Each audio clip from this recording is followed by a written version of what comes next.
الذين آمنوا وتطمئن قلوبهم بذكر الله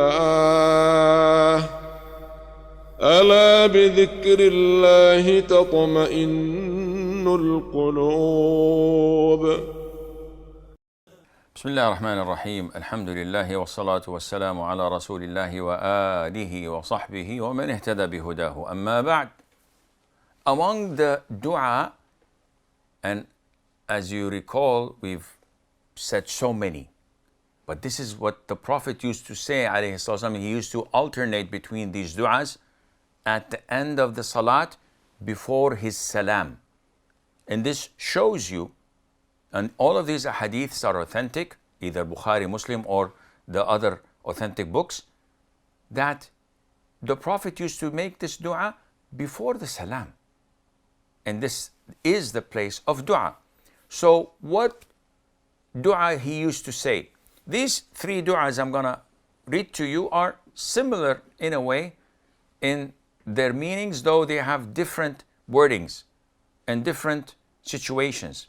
So first of all, اللهم إني أسألك يا الله بأنك الواحد الأحد الصمد الذي لم يلد ولم يولد ولم يكن له كفوا أحد أن تغفر لي ذنوبي إنك أنت الغفور الرحيم. You say, "Oh Allah, I ask you, oh Allah, as you are the one." So now this is describing Allah Azza wa Jal and glorifying Him subhanahu wa ta'ala by mentioning His attributes. You are the one, al-wahid al-ahad, the only, as-samad, the one who begets not, nor was He begotten, and there is none like unto Him. All of this I'm attributing to Allah Azza wa Jal. I'm asking Allah, what do you want? That you forgive me my sins, for verily you are the oft forgiving, most merciful. That's it. Now imagine that the Prophet ﷺ once heard a man say this dua in his prayer before he concluded his prayer. And the Prophet listened to it. And when the man finished, the Prophet said, "He has been forgiven. He has been forgiven. He has been forgiven." Yani Allah revealed to him that I have forgiven this servant of mine for his dua. What does that tell you? Learn it. Say it. It includes tawheed. When you ask Allah Azza wa Jal by His beautiful names, which a lot of people don't know, Al-Wahid, Al-Ahad. Ahad is one of Allah's names that cannot be shared. Wahid usually comes in a sequence of Wahid, Ithnan, Thalatha. So there is a sequence. But Ahad, no, you can't say Ahad, Ithnan, Thalatha. It's Ahad, one and only. And then As-Samad, one of Allah's beautiful names, which relate to Him being the master, where all of His servants and slaves go to Him with their affairs. As-Samad, the one that people ask,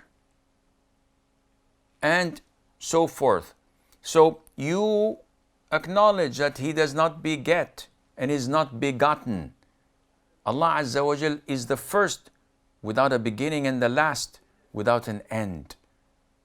He has no associates. He has no wife. He has no offspring. He has no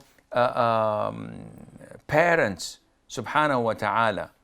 He is wahidun ahad. And there is no one similar to Him subhanahu wa ta'ala. There is none like unto Him.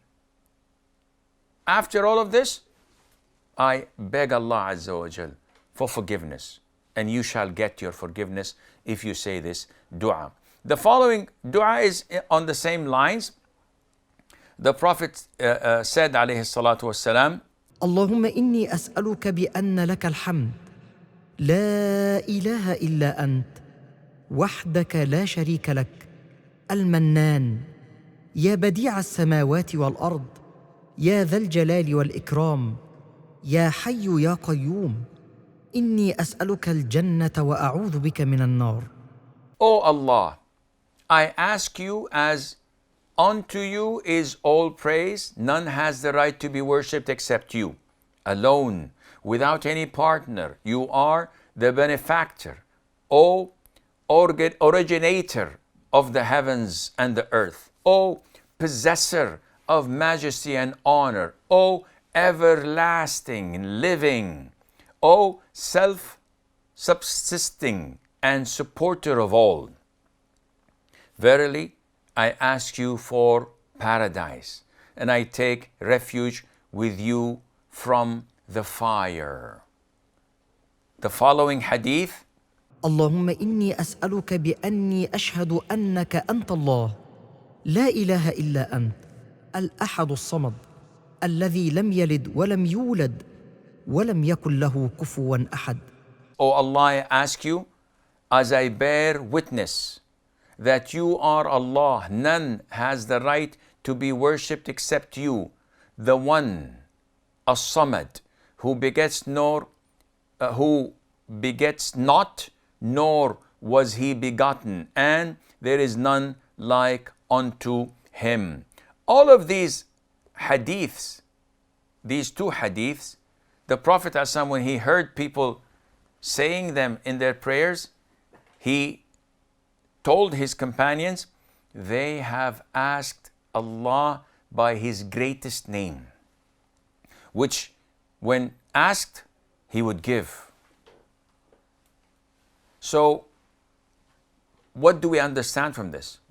We understand that Allah has a greatest name, and that the names of Allah Azza wa Jal vary in their importance. And from this hadith, we understand if there is greatest name, so it's greater than others. What is the greatest name? Scholars differ. Some say it is Allah Al-Hayy Al-Qayyum. These three names. And the majority of scholars say that it is Allah. This is the name, the greatest name of Allah Azza wa Jal of them all. Why? Because it is the name. When you want to ask about all the other names of Allah, you say this is the name of Allah. So one says, what is Ar-Rahman? You say it's the name of Allah. What is the Al-Latif? It's the name of Allah. So it is a point of reference to all other names. But when someone says, what is Allah? You wouldn't say it is Ar-Rahman or it is Al-Aziz. You cannot define Allah by other names. But the name Allah is the greatest name of Allah Azza wa Jal. These were some of the du'as that we are highly recommended to alternate between when we want to conclude our prayers before salam. هذا والله أعلم ونسبة العلم إليه أسلم وصلى الله وسلم وبارك على نبينا محمد. الذين آمنوا وتطمئن قلوبهم بذكر الله ألا بذكر الله تطمئن القلوب